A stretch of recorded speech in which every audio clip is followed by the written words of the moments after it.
Hey guys, and welcome back, or if you're new around here, hi, my name's Georgia, and on my platforms here on the internet, I talk about true crime. Sometimes I talk about solved cases, sometimes, like today, I focus on unsolved. And today we've got an unsolved, unidentified Jane Doe. Today's Jane Doe tale is one which defies a lot of the usual hallmarks around a Doe case. This is a case full of red herrings and odd clues that point in all different directions. This is a Jane Doe who was brutally murdered and then carefully hidden, her body squeezed into a tiny box. She was somewhere between 60 and 65, so a far cry from a usual teen to 20s of your standard Jane Doe, and she'd only died around a week before she was found. But yet no one has ever come forward with her identity or that of her killer. You would think after 60 years on this earth, somebody would have recognised her, but for whatever reason, that just hasn't happened. But before I get into the rest of the video, I do just want to thank June's Journey for sponsoring us today. Sponsors make it possible for me to tell these stories on my channel, so please make sure you go and show June's Journey some love. June's Journey is a mobile game that I have played and loved for a very long time now.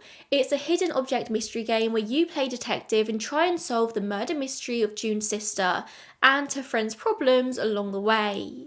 You have to find these clues and hidden object scenes in order to take you further into the story.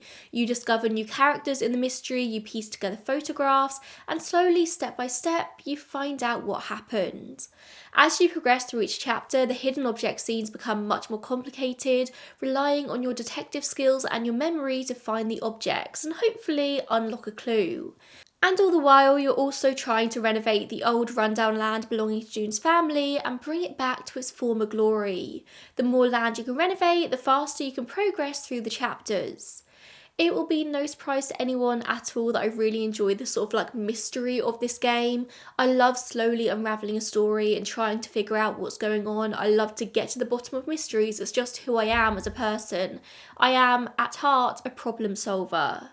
I research some really heavy stuff for my channel, and sometimes I do just need to take a moment, step back, take a minute out and switch off at my desk for a second to bring myself back down to earth. June's Journey keeps my brain ticking along whilst not being too heavy or confusing until I can get back to work and continue writing my scripts for you guys.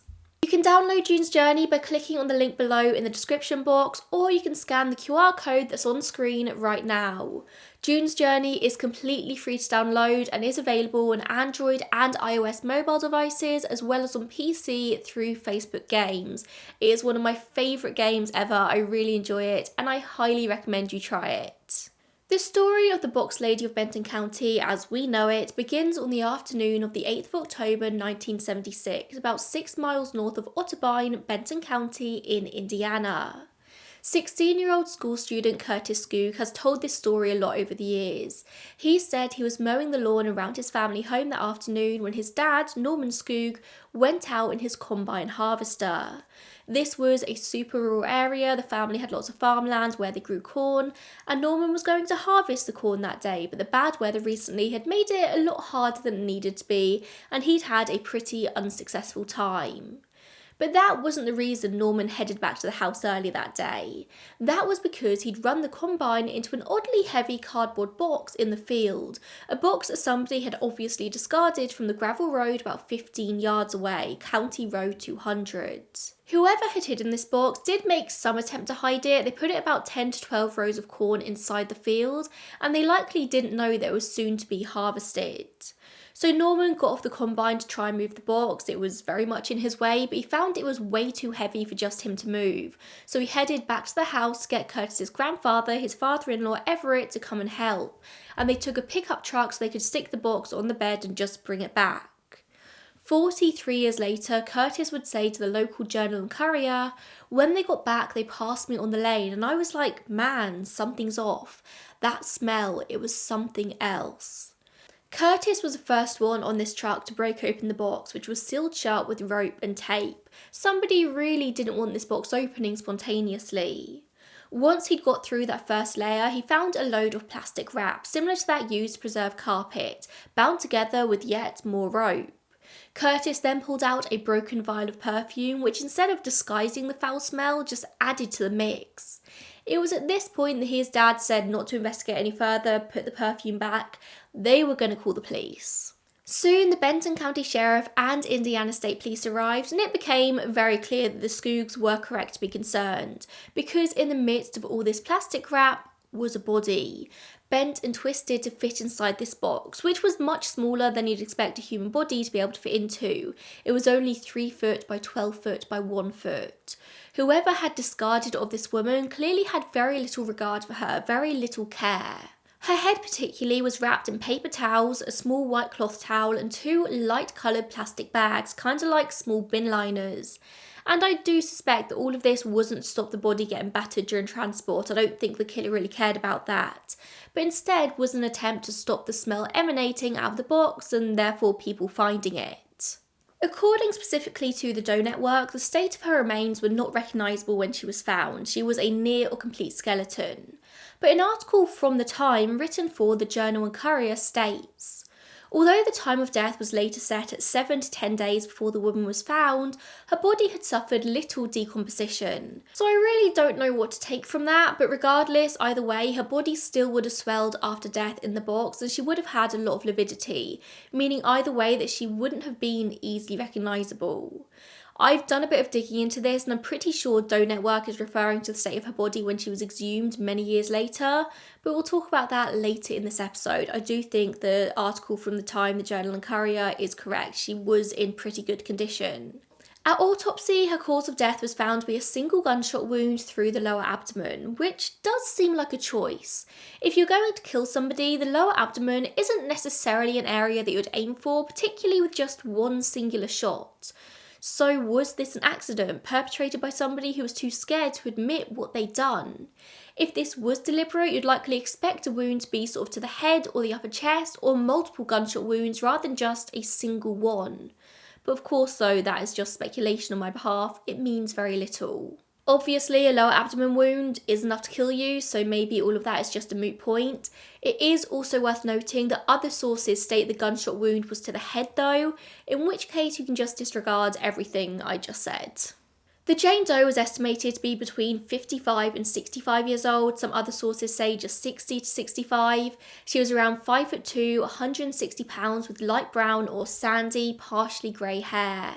She had brown eyes and a few interesting distinguishable things about her. She had this upturned nose with a bump beneath the bridge, large ears, calloused hands, trimmed but snagged nails, and she had at some point had a radical mastectomy on her right side. Now, the radical mastectomy is probably the thing that gives us the most clues about this woman, about her life. This is a surgical procedure used to treat breast cancer by removing the entire breast and its underlying chest muscles and lymph nodes. Literally everything is taken out. Nowadays, specifically radical mastectomies are actually quite rare, as I assume medical technology has minimised the need for them, but this was 1976, and they were likely much more common back then. Obviously, mastectomies are common nowadays, but the radical mastectomies, the removal of everything, much rarer. What this tells us is that Jane Doe wasn't a woman who was hidden away for her entire life. She had at some point noticed an issue with her breast, more than likely breast cancer, and she'd followed the usual medical avenues to get treatment. This means somewhere out there is documentation of her medical history, likely on papers getting dusty in a medical office somewhere, unlikely to have ever been digitised, but it must exist somewhere. Thanks to this surgery, she had a large scar across her right side of her chest, and I'd be very interested to know how old this scar seemed to be. Like, was it fresh? Was it completely healed? Was it faded? Like, what was the timeline here? I couldn't find that information anywhere, and that seems quite important.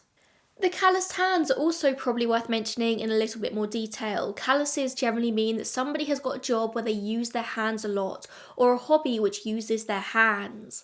The calluses suggest that she was the type of woman who got stuck in. She was likely always doing things. She wasn't a wealthy woman sat at home in leisure. The calloused hands could mean that she worked hard cleaning in the home as a housewife, or maybe she had a cleaning job outside of the home. She had a job where she used her hands often. Healthline says that calluses develop from repetitive, labour-intensive movements. Think playing guitar or weightlifting. Your skin eventually gets thicker to protect itself from said repetitive movements. Now, I'm not going to speculate too much about specific jobs that she could have had because honestly, it could have been anything. I know I mentioned cleaning, but that's just because a lot of sources mention cleaning. But this was a woman who used her hands often. She likely worked really hard in life. In terms of clothing, Doe Network says that Jane Doe was wearing green slacks and a green and white checkered blouse, all of which was apparently in pretty good condition. It was upkept and clean, only it was covered in blood. Other sources describe her as wearing similar, a double knit pantsuit, a two-tone green front button-down jacket and solid green slacks. She was also wearing a beige slip underneath from the brand Antron, which did bring up some questions for me as you generally don't wear a slip underneath a pantsuit, only dresses and skirts, usually. So perhaps this was a shorter style slip, maybe a camisole, maybe the people sort of like recording it just got the name wrong. A full slip under a pantsuit seems a bit weird, but it is possible. The clothes she was wearing were a size 22.5, but once again, let's remember this was the 70s and clothes sizing was much different from nowadays. So Jane Doe was likely not slim, but also probably wouldn't be considered particularly large by today's standard. She would have probably been on the larger side, but not obese. Like, have you ever gone into a vintage store and picked something up that's your size today only to find you can barely get it on? Sizing back in the 70s was generally a lot smaller than it is nowadays thanks to our changing bodies and diets. I did do a little bit of cursory research around this. I found that a size 16 nowadays would likely be equivalent to a size 22 in the 70s. Clothing sizing is adjusted to fit a modern audience. About 2 inches are added every decade or so. Basically, I say all of this to say you can't make a judgment on body shape and size based on your modern understanding of clothing. A long-winded way to say that. As I briefly mentioned earlier, investigators did suspect that she had died about 7 to 10 days before she was found, although interestingly they did suspect that the box had been in this spot in the field for less than 12 hours. It had rained heavy the night before and yet the box was completely dry, so it hadn't been sat out in the rain. That means at some point, likely in the early hours of the morning, the box was abandoned. At the time, in what to me seemed to be absolutely out of left field but does come to make a bit more sense, a Sheriff Steele told the Journal and Courier that he adhered to the theory that the box had been dumped in the cornfield by a helicopter. He said it approached from the northeast, swung to the southwest, lowered to hover near the ground, swung back to the west and disappeared to the northwest. When I tell you, when I first read this, I had no idea why they would assume a helicopter over a car on the gravel road in this case. It just seemed absolutely wild to me. But as you'll come to see, it did make a bit of sense in the end. Like, for me, my first thought here is if they're thinking a helicopter is involved, surely that hugely narrows down the number of possible suspects. Like, who has access to a helicopter in everyday life? Who is rich enough for that? Apparently 3 local people described seeing a helicopter in the area at the time in question, one of whom described it as a gold and white Bell Jet Ranger. Again, with such specifics, I really don't know why they've not been able to find the person or crew in question. In the very same article, a state detective doesn't dismiss the helicopter theory, but he doesn't seem quite as convinced. But as I said, it's really not as wild as it might sound.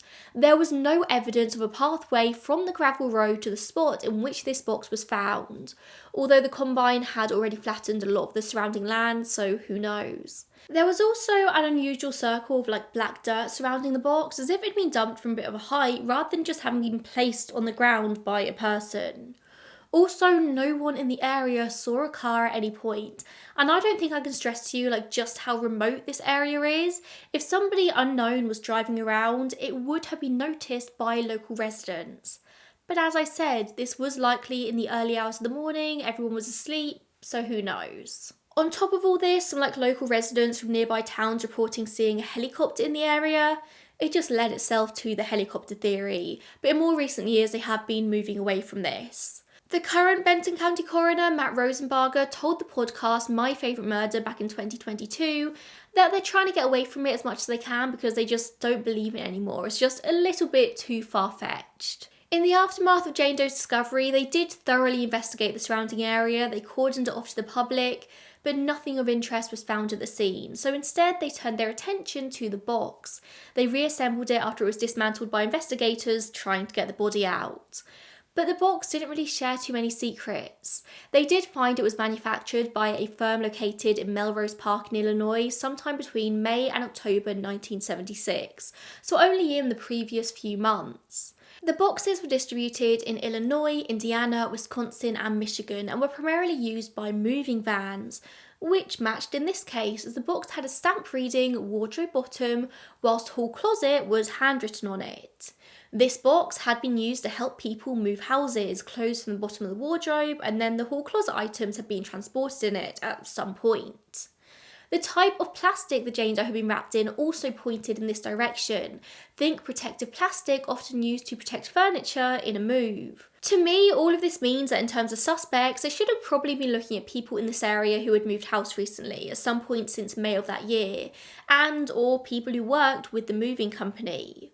Or had Jane Doe herself recently moved to the area? Well, they definitely thought about that last fact, that she could have moved to this area herself. But this was a very small place, it wasn't a big city. If somebody disappeared or left a home empty, people would have noticed. Because of this fact, Sheriff Steele said that he believed Jane Doe came from a city or a bigger town in the area, maybe Hammond or Gary in Indiana or Chicago in Illinois. But no one of her description was ever reported as missing from any of these areas. Eventually, Jane Doe was buried in an unmarked grave in Fowler Cemetery in Fowler, Indiana, which is where she remained untouched for many, many years. That is, until 2019. In the January of 2019, NamUs contacted local coroner Matt Rosenbarger about a cold case from the year before, and that cold case didn't really end up going anywhere, but it made him think back to the Box Lady's case as it had been known for many years by this point. At the time the Box Lady was found, he had been a deputy sheriff, and now he wondered if modern technology might finally be able to help them solve it, and so he embarked on a mission to exhume her. Through coroner's reports, they were eventually able to figure out where she'd been buried. As I said, this was an unmarked grave, so they had to go back through old records and work it out. Thank God they had the records to do this, because I've covered so many cases over the years where records just been lost, Jane Doe's lost underground forever. And then they got permission to exhume her, which is what they did on June 28th of 2019. A team worked for 7 to 8 hours to retrieve the body, and they made sure to take as much care as possible. They preserved everything that could potentially be evidence. When they reached her body, the wooden casket had completely disintegrated, leaving her remains in just a body bag. She was taken to the Tippecanoe County Coroner's Morgue before then being taken to the University of Indiana, where she was going to be examined.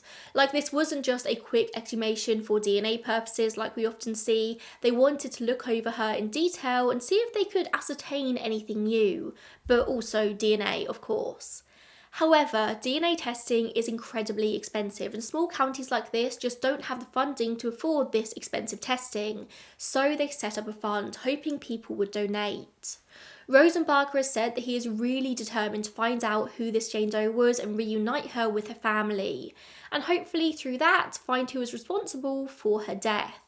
And then in 2021, Benton County Jane Doe's case was taken on by the wonderful DNA Doe Project. She was posted on their site in September 2021, and the page was last updated 2 years ago now, on February 6, 2022.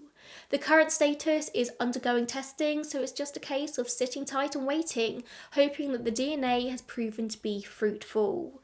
Forensic genetic genealogy is a very long process, it's very complicated even in the most simple of cases, so it can take a really long time. DNA Doe Project are working on it though, I have no doubt they'll find an identity soon.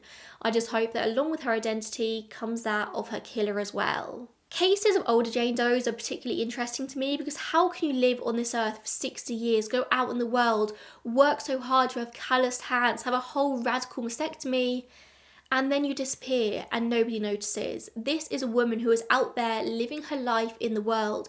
This is a woman out there who sought medical help when she noticed a lump in her breast, who worked with her hands all day, every day. Maybe she had a hobby she loved. Maybe she was in and out of people's homes all day cleaning. That is the number one theory when it comes to her job. How has nobody noticed that she was gone? I know this case is over 40 years old now. I know that if Jane Doe didn't die in this way, she would likely have passed naturally by this point anyway. But I think her family, her friends, the people who knew her in life deserve to know what happened to her. If you live in or around Benton County, if you live in any of the surrounding towns or cities, please make sure you share this story. You don't even necessarily have to share this video, this episode itself, just use the power of speech, use your words, talk to people about Jane Doe. Somebody out there has to know who she is. Thank you so much for watching today. A huge thank you to June's Journey for sponsoring today's video. As I said, I simply cannot make these videos without the support of sponsors, so please make sure you go and support them for helping me tell these stories on my channel. And I will see you in my next one. Bye guys.